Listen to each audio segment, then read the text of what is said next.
So, you finally got your first snake. Congrats!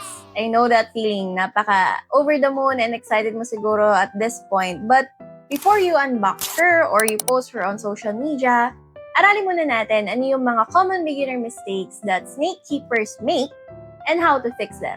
I have asked some of my closest friends in the hobby kung ano sa tingin nila yung mga common beginner mistakes that new snake keepers make. And also, since this is backed by science and real-world experience, I hope you enjoyed this video. And without further ado, let's get on to the video.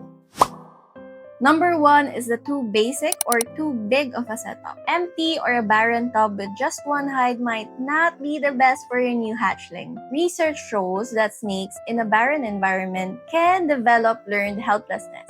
Or sa madaling salita, ito yung kapag may small snake ka, usually hatchlings, they usually feel like they are the prey when they are too exposed sa isang napakalaking enclosure, napakalaking tub na walang hides, clutter, enrichment, and more often than not, if they feel unsafe, they would stop eating for you. So the fix is either you get yung grow out bins or grow out tubs na tinatawag, which is where you buy or you purchase a smaller tub for them to grow out of.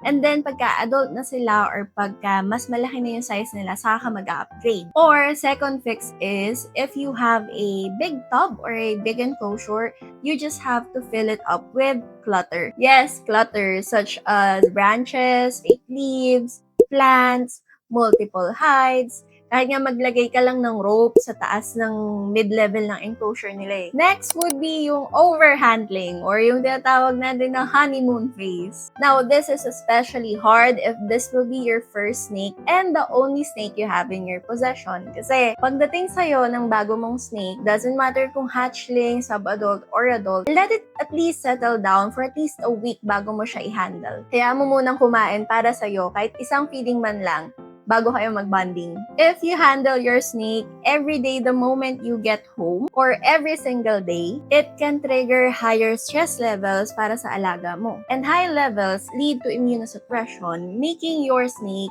more vulnerable to, let's say, respiratory infections.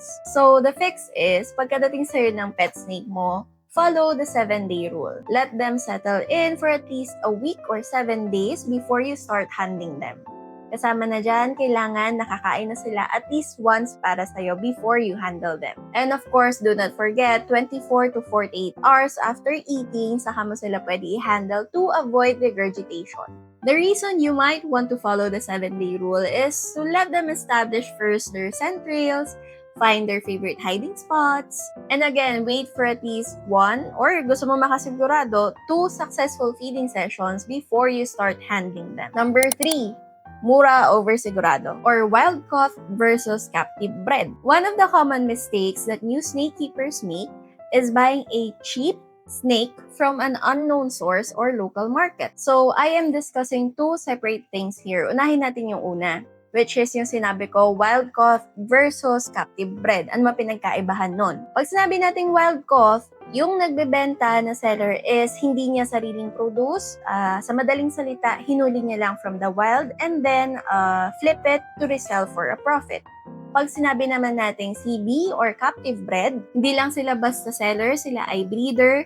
Sila yung nagpalaki ng parents nung snake na bibilhin mo. So, sa atin, since hindi naman to usually applicable dahil karamihan ng pet snakes na available sa exotic pet trade, hindi naman endemic sa atin, but rather sa ibang bansa. So, mas applicable to sa kanila. But rather, napapansin kong binibenta ng illegal na nasa market is yung mga endemic species natin na nahuhuli ng mga kapwa Pinoy natin. Katulad na lang ng ahas tulog or wolf snake, paradise flying tree snake, mangrove snake, at yung iba nakikita ko, nag-aalaga pa ata ng cobra. Anyhow, that's that. I would advise you to buy from someone na captive bred talaga nila yung binibenta nila. Ibig sabihin sila yung nag-hatch, sila yung nagpaanak.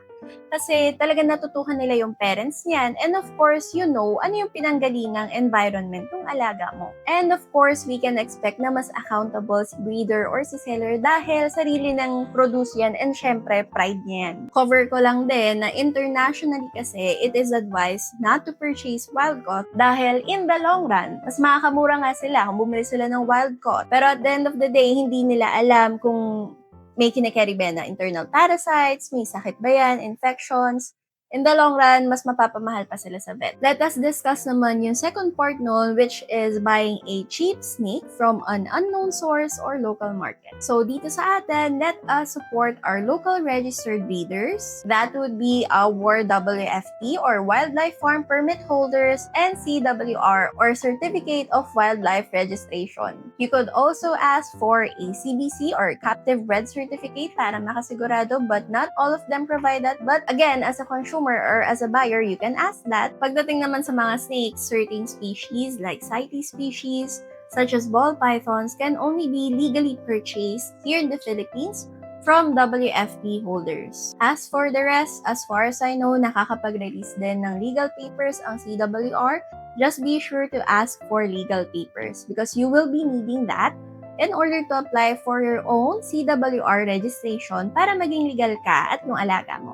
Pero we're not discussing that right now kasi medyo mahabang proseso pa yan and we will be leaving that for a next video. Next would be morph over health. So the mistake is choosing a designer morph just for the colors without checking the genetics. Of course, it goes without saying that you should do your in-depth research first before you go ahead and purchase your new snake. But para lang aware ka, there are some morphs within some species of snakes that have problems in terms of genetics.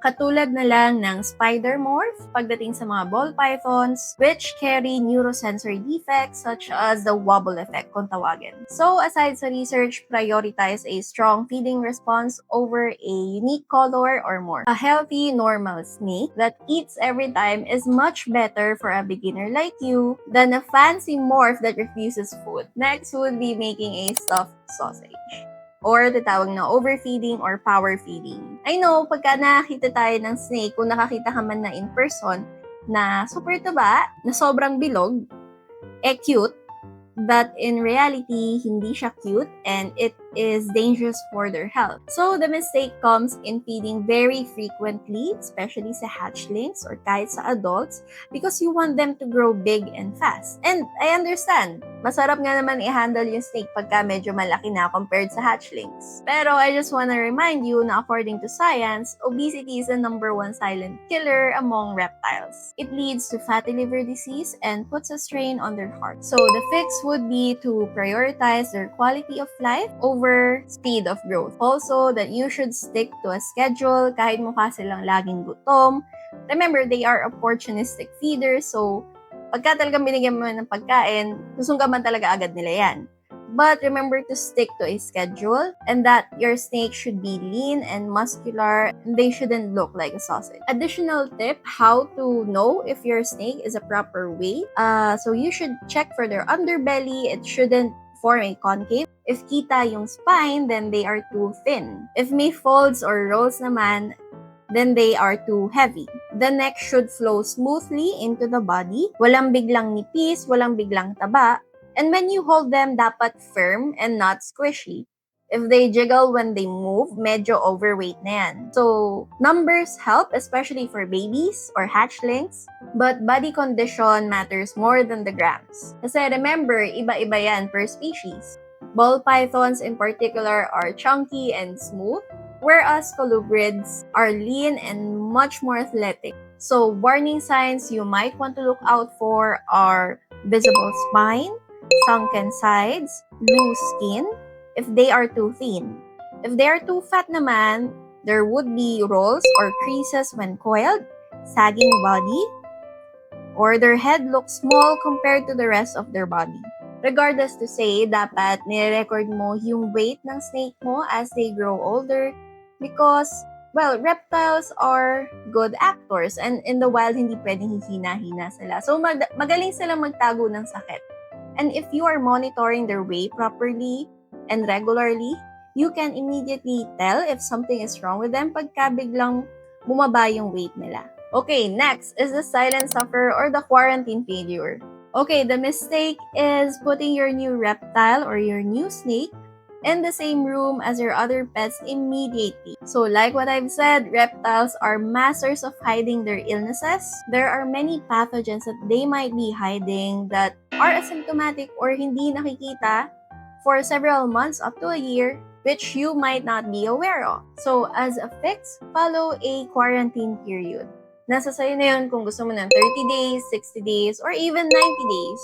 For me, personally, I follow a 30 to 60-day rule. During this period, you should keep your new snake in a separate room or in a separate place. And if possible, use separate tools as well. If hindi kaya, then make sure na you sanitize those tools before and after using. For those keepers na this will be your first snake, then you shouldn't worry as much because, well, wala namang ibang hahawaan yung snake mo. FYI, this biosecurity is the gold standard recommended by Association of Reptilian and Amphibian Veterinarians. Again, disclaimer, I am not a professional nor a veterinarian, and I've been passionate about snakes for more than 10 years now. Apparently, 10 years na. Next would be the research gap. Some new snake keepers might actually not be aware na on average, a snake's life is about 20 years in captivity. Ball pythons in particular are ambush predators, so ibig sabihin they would remain still for majority of their lives. And this might not be the behavior that you want in your snake. Perhaps mas gusto mo mas active, or perhaps gusto mo yung mas nag-explore sa enclosure nila, then you might want to opt for a colubrid. Vice versa, para dun sa mga gusto ng alaga na naka-display lang and hindi masyadong magalaw, perhaps you might wanna go for a ball python. Or if you want something in between, a Burmese python, pero they get very big. So anyway, what I'm trying to say is that every species has their own specific behavior linked to them. So number 1, make sure na you're ready for the long game. And number 2, do your research properly so you can figure out what is the best snake for you. As a bonus, before ending this video, I know majority of our new keepers medyo malilito at nakakalito din naman talaga kahit ako noon yung mga legalities pagdating sa reptile or exotic pet keeping dito sa Pinas. Marami pa kasing legalities yan in terms na ayoko na muna mag-dive deeper dito sa video na to. Sa ngayon, ang kailangan mo lang intindihin, as long as may legal papers yung alaga mo, and trusted yung pagbibilhan mo. Once ready ka na mag-dive deeper, you can also read more about our legalities under RA 9147. Simpleng Google lang and lalabas na yan. You can read more of it online. And doon na nagtatapos ang ating video. I'm Josh from Pitch Exotics. And if you like more videos like this, then be sure to follow along. Bye-bye! Happy keeping!